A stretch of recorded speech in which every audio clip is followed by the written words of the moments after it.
Hi అండి, మన రెసిపీస్కి స్వాగతం. నేను మీ దేవిశ్రీ రవికుమార్. ఈ వీడియోలో టమాటా రైస్ అనేది సింపుల్గా టేస్టీగా పక్కా కొలతలతోటి ఎలా చేసుకోవాలో చూపిస్తాను. బ్యాచిలర్స్ కూడా ఈజీగా చేసుకునేలా చూపిస్తానండి. చిన్న పిల్లలు కూడా చక్కగా తింటారు. పదండి మరి వెళ్దామా రెసిపీలోకి. ముందుగా నేనైతే రైస్ అయితే నానబెట్టుకుంటానండి. 500 గ్రామ్స్ బాస్మతి రైస్ తీసుకున్నాను. అంటే 2 పావుసేరు డబ్బాలు అనమాట. మనకి కొలుచుకుంటాం కదా, అదే డబ్బా. అండ్ ఇక్కడ వచ్చేసి 2 onions, 4 chillies and tomatoes. 500 grams tomatoes తీసుకుంటున్నాను. 500 గ్రామ్స్ ఆఫ్ రైస్కి 500 గ్రామ్స్ ఆఫ్ టమాటోస్ అని పర్ఫెక్ట్ కొలత అనమాట. అండ్ ఇలా చాప్ చేసుకుంటున్నానండి టమాటోస్ని. ఎట్టి పరిస్థితుల్లో టమాటాస్ని పేస్ట్గా చేసుకోకూడదు అండ్ మొత్తం మ్యాష్ చేసుకోకూడదు. ఇట్లా ముక్కలు ముక్కలుగానే ఉండాలి, కానీ జ్యూసీగా ఉండాలన్నమాట. చాలా బాగుంటుంది అండ్ ఈజీగా మనకి రెడీ అవ్వడానికి ప్రెషర్ కుక్కర్లో వండుతున్నానండి. చాలా సింపుల్గా అయిపోతుంది. బ్యాచిలర్స్ కూడా ఈజీగా చేసుకునేలా చూపిస్తాను. అండ్ ఇక్కడ వచ్చేసి నాకు 1/4 కప్ ఆయిల్ తీసుకుంటున్నాను. మీరు ఏ ఆయిల్ అయినా తీసుకోండి, నో ప్రాబ్లం.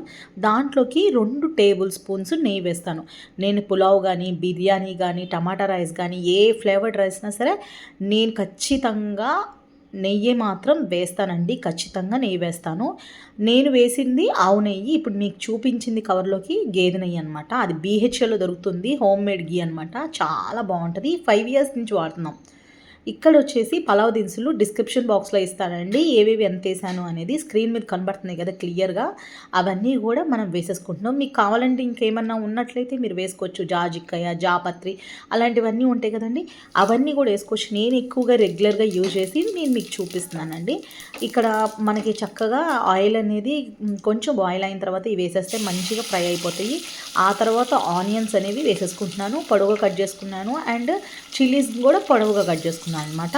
వీటన్నిటిని కూడా వేసేసుకొని కలిపేసుకోవాలన్నమాట. ఇట్లా మనకి ఆనియన్స్ అనేవి త్వరగా మగ్గడానికి కొంచెం సాల్ట్ వేస్తే 1/2 టీ స్పూన్ త్వరగా మగ్గిపోతాయి. అండ్ కొంచెం మంచిగా కలర్ రావడం కోసం పసుపు అండ్ యాంటీబయోటిక్ కూడా అండి. పసుపు చాలా మంచిది. కర్రీస్లో కానీ పులావ్స్లో కానీ వేసుకుంటే మంచి ఫ్లేవర్ వస్తుంది. చూడడానికి కూడా చాలా బాగుంటుందన్నమాట. ఎటువంటి కలర్స్ అనేవి యాడ్ చేయకుండా సింపుల్గా అయిపోతుందన్నమాట మనకి ఈ టమాటా రైస్ అనేది. అల్లం వెల్లుల్లి పేస్ట్ అనేది మనకి ఆనియన్స్ అనేవి పూర్తిగా మగ్గిన తర్వాత మాత్రమే యాడ్ చేయాలి. గుర్తుపెట్టుకోండి, 1 టేబుల్ స్పూన్ సరిపోతుంది. మనకి ఎక్కువ టమాటా రైస్లో అల్లం వెల్లుల్లి వేసినా సరే మనకి టేస్ట్ అనేది అస్సలు బాగోదన్నమాట. అందుకే నేను 1 టేబుల్ స్పూన్ మాత్రమే వేస్తాను. అండ్ ఆల్రెడీ మనం చాప్ చేసుకున్నాం కదండి టమాటోస్, ఇక్కడ దీంట్లోకి వేసేస్తున్నాను. మీకు క్లియర్గా నేను చూపించాను కదా. ఒక 2-3 టైమ్స్ పల్స్ చేసుకోవాలన్నమాట. ఒకవేళ మీ దగ్గర చాపర్ లేకపోతే మిక్సీలో జస్ట్ పల్స్ చేసుకోండి. పల్స్ అంటే ఒకటి చిన్న రౌండ్ బటన్ ఉంటుందన్నమాట. జస్ట్ 2-3 సార్లు పల్స్ చేయండి, అంతే చాలండి. జ్యూసీగా వస్తుంది అనమాట. చాలా బాగుంటుంది. ముక్క త్వరగా సాఫ్ట్ అవుతుందన్నమాట ఇలా చాప్ చేసుకుంటే. అందుకే నేను ఖచ్చితంగా ఇది యూజ్ చేస్తాను.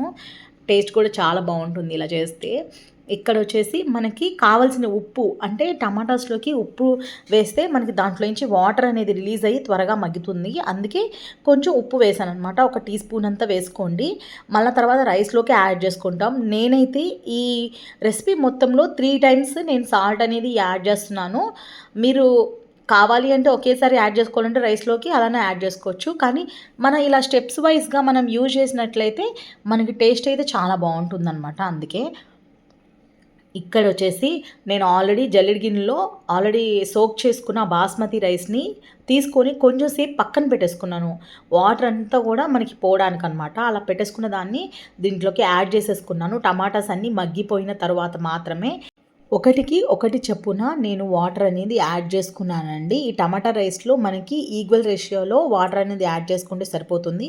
మనకి పులావ్కి కానీ మనకి బిర్యానీలోకి కానీ మనకి ఈ కొలత వేయము. కొలత అనేది మారిపోతుంది. టమాటా రైస్లో మనకి ఆల్రెడీ టమాటాస్ నుంచి వాటర్ వస్తుంది కాబట్టి మనకి 1కి 1 సరిపోతుంది. పర్ఫెక్ట్ కొలత అనమాట.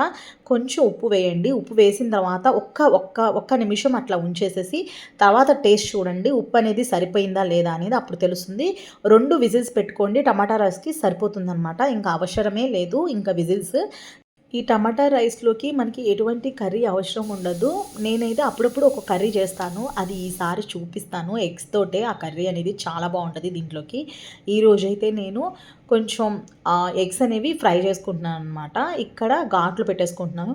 నూనెలో కొంచెం ఉప్పు, కారం, పసుపు వేసేసుకొని కొంచెం సేపు అలా ఒక్క నిమిషం పాటు ఫ్రై చేసుకొని ఆ తర్వాత ఘాట్లు పెట్టుకున్న ఎగ్స్ వేసేసుకోవాలి.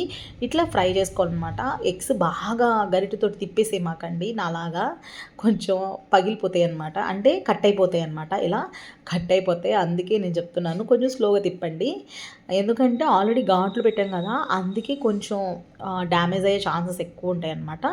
ఇట్లా మా ఫ్యామిలీలో చాలామందికి కూడా, అంటే నేను చేసే రెసిపీస్లో చాలామందికి కూడా ఫేవరెట్ ఏంటంటే టమాటా రైస్ అనమాట. దాంట్లోకి బాయిల్డ్ ఎగ్ ఖచ్చితంగా ఉంటుంది, లేకపోతే బాయిల్డ్ ఎగ్ కర్రీ. ఈ రెండిట్లో ఏదో ఒకటి చేస్తాను. ఈరోజు అయితే ఎగ్స్ అయితే చేసేసాను అనమాట. టేస్టీగా హెల్తీగా టమాటా రైస్ అనేది రెడీ అయిపోయిందండి. ఇది చూడ్డానికి మనకి పలావ్ లాగే ఉంటుంది, కానీ టేస్ట్ అయితే పలావ్ కన్నా చాలా బాగుంటుందన్నమాట. సింపుల్గా చేసేసుకోవచ్చు, పలావ్ కన్నా తొందరగా అయిపోతుంది, టేస్టీగా కూడా ఉంటుందన్నమాట. ఈజీగా బ్యాచిలర్స్ కూడా చేసుకునేలాగా చాలా బాగుంటుంది. అండ్ నేను ఎక్కువగా నా రెసిపీస్లో పిల్లల్ని కూడా దృష్టిలో పెట్టుకొని చేస్తానన్నమాట. ఎందుకంటే నాకు చిన్న పిల్లలు ఉన్నారు కాబట్టి మా పిల్లలకైతే చాలా చాలా ఫేవరెట్ అనమాట. ఎంత బాగుంటుందో మీరు కూడా ట్రై చేయండి. దీంట్లోకి కాంబినేషన్గా రైతా తీసుకున్నాను అండ్ 1 బాయిల్డ్ ఎగ్ తీసుకున్నాను. ఇంకా మీకు ఏదన్నా కర్రీ ఉంటే బాగుంటుంది అనుకున్నట్లయితే సింపుల్గా మనకి ఏదన్నా పచ్చడితోటి, అంటే దోసకాయ పచ్చడి కానీ సొరకాయ పచ్చడి కానీ అలా ఉంటాయి కదా, వాటితో ట్రై చేసి చూడండి. నెక్స్ట్ లెవెల్ అనమాట, చాలా బాగుంటుంది. ఈసారి ఎగ్ కర్రీ అనేది ఎలా చేయాలో కూడా చూపిస్తాను. ఖచ్చితంగా మీకు ఈ రెసిపీ అనేది నచ్చినట్లయితే లైక్ చేయండి, షేర్ చేయండి, సబ్స్క్రైబ్ చేసుకోండి. Thank you so much. Bye అండి.